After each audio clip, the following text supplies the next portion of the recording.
you're not going in there. You're leaving her alone. Oh, hi, sofa.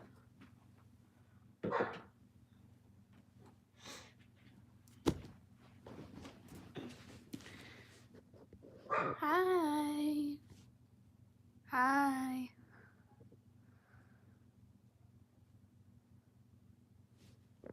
Hi, welcome in. Sorry, I was in my sister's room petting the new dog, and then I got myself some tea. Oh, I need to grab this. How's everyone's night going?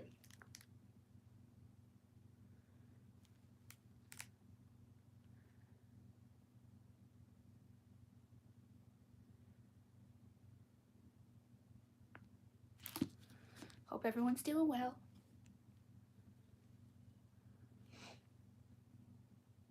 What are you looking at, Sofa? Oh, do you want to get up there to your brother? Come here. Oh, that's not your brother, that's your sister. Hi, Beavis. Where is your brother? Sorry for the background noise. He's upset. Well, both of them are, but one is much more vocal about it. Very vocal. How's everyone's week been?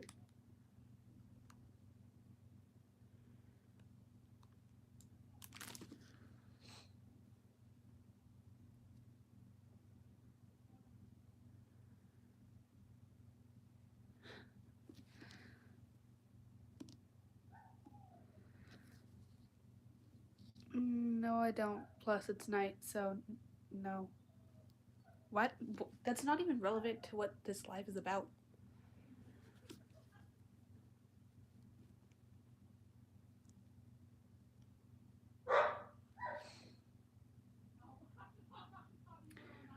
I love that dog so much, but ever since we got the new dog, he has been non-stop barking.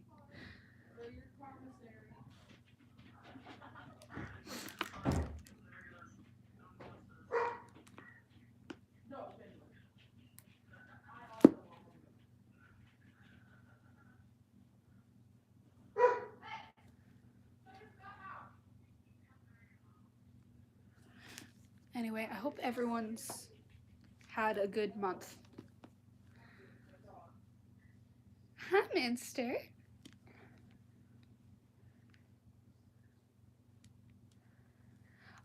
What's the live about? The live, I hope this is the right question, like the correct answer. Basically, I'm hoping that I'm responding to the right thing. But the live is just about I don't want to butcher that, so I'm just going to say Todd's book, Blood on My Hands. Love it. Yes. Well, technically it's not my book, it's a book that I own. I do want to get back into reading the books that I write, though. The one that I really want to read, I can't read yet. Oh. Dewey's hyper. But I can't read yet because I want to read it when the second one is finished. And right now the first one is finished.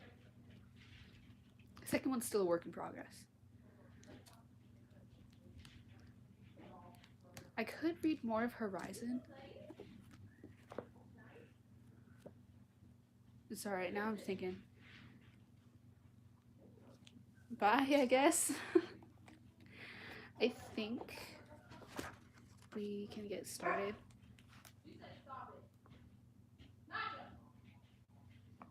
These cats have been tearing up my book, and I'm mad about it.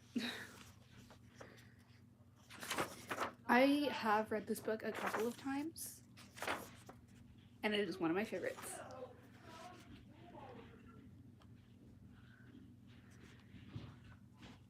You too. Give me a second.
I'm back. Sorry, I had to take one of the dogs back to my sister's room.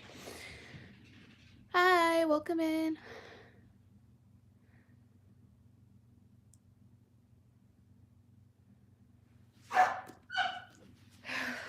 Okay, let's get started. Oh, that dog is heavy.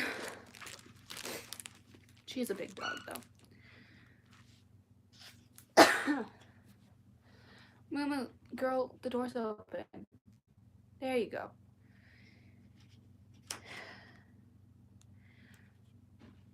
I'm debating whether the time's relevant, I guess.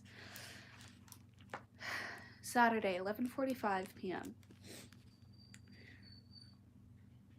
He's upset because he didn't get to mess with the new dog. In the dark woods behind the baseball dugout. I'm kneeling next to Catherine's body, her heart racing, my breath shallow and fast, my emotions reeling crazily at the sight. On the ground before me, Catherine is lying on her side, curled up as if she were cowering from whoever attacked her. Welcome, Minnie. Her body is still warm, but there's no pulse.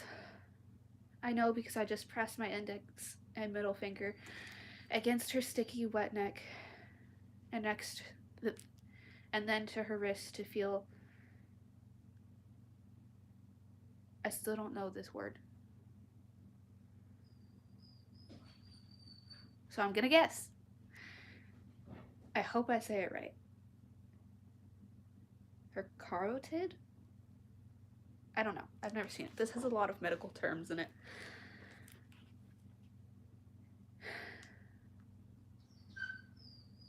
And radial arteries. The ones the EMTs told me they checked, and that means she's dead. It can't be possible, Catherine, who I've gone to school with, been friends and enemies with. My stomach hiccups.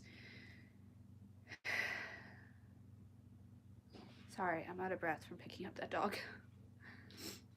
Spasmodically, and I taste bile burning in the back of my throat. I can't believe that this is happening, that I've just touched a dead person, someone I know my own age. Hi, welcome in. Stop acting like that. Someone who's just been murdered. I really can't. I need to stop saying that. The hot bile surges up in my throat again, and I manage to swallow it back despite the cool autumn air. Perspiration breaks out on my forehead, and I feel its dampness on my skin. The slightest wisps of moonlight trickle down through the branches overhead, which cast shadows on Catherine's blood-mottled face. The light illuminates the horrible deep red slashes in her soft, pale skin. Her eyes are open, blank, unseeing. I can't look at them. Something barely a glint in the dark is lying on the ground beside her. I reach for it. A knife. Hang on, tea break. Oh, it's still hot.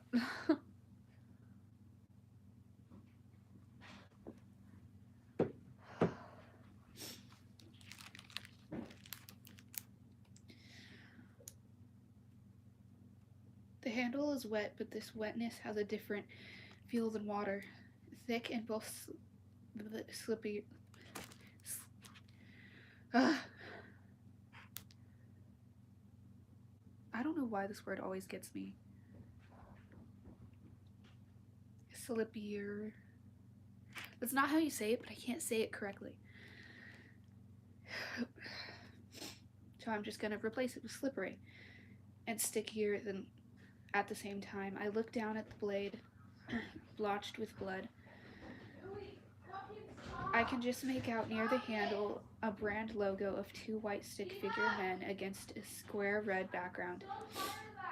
Unwanted thoughts invade my brain, a horrible image of the blade slicing into Catherine's soft flesh. I feel my stomach churn again. the bile threatening to rise. I swallow hard, forcing it back. I will be right back. Hi, welcome in. I'll be right back.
I'm back.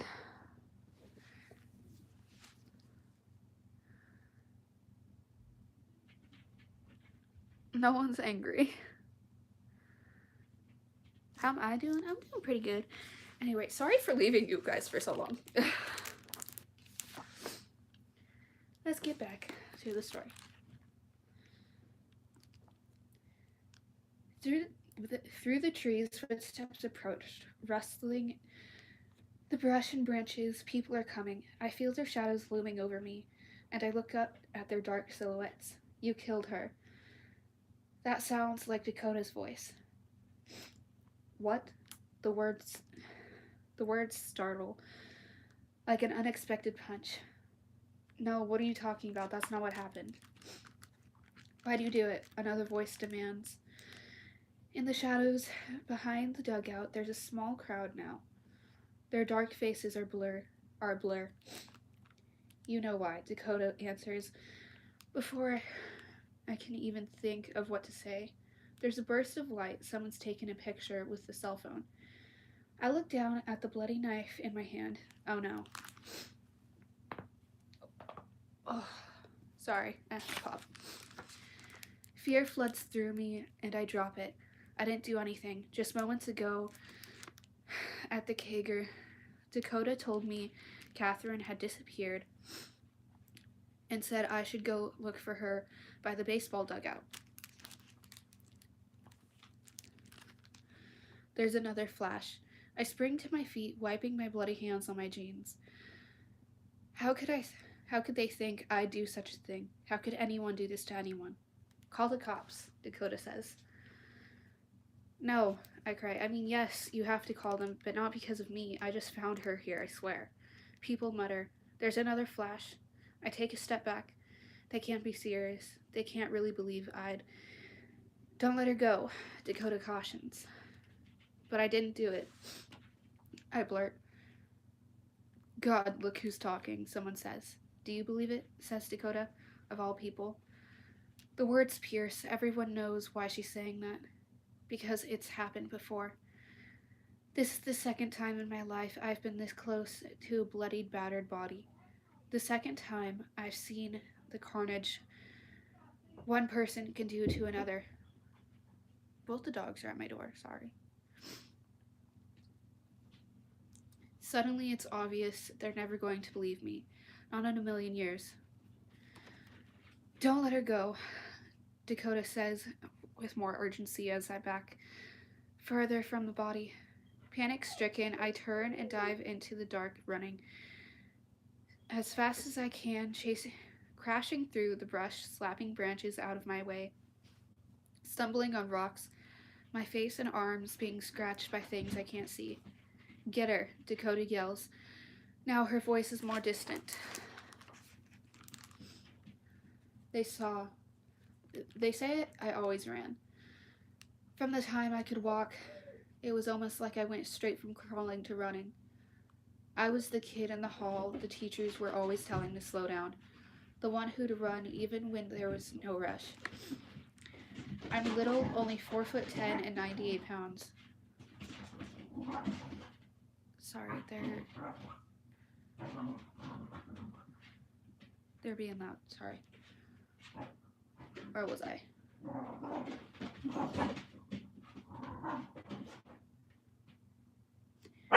Coach Reynolds, who's in charge of the cross-country team, once told me he'd seen my type before, small girls who could run forever. I didn't like being thought of as a type, but there was some truth to it. I used to see other girls like me at meets, but I'd wonder if they ran for the same reason I did. In my family, it was a matter of survival. And that, my beautiful raindrops, is the end of chapter 1. It has been a long life. Not because of the chapter, though. I will be back tomorrow with chapter 2. I hope to see you all there. But until then, good morning, good afternoon, and good night, my beautiful raindrops. Stay spooky, stay weird, stay dreamy.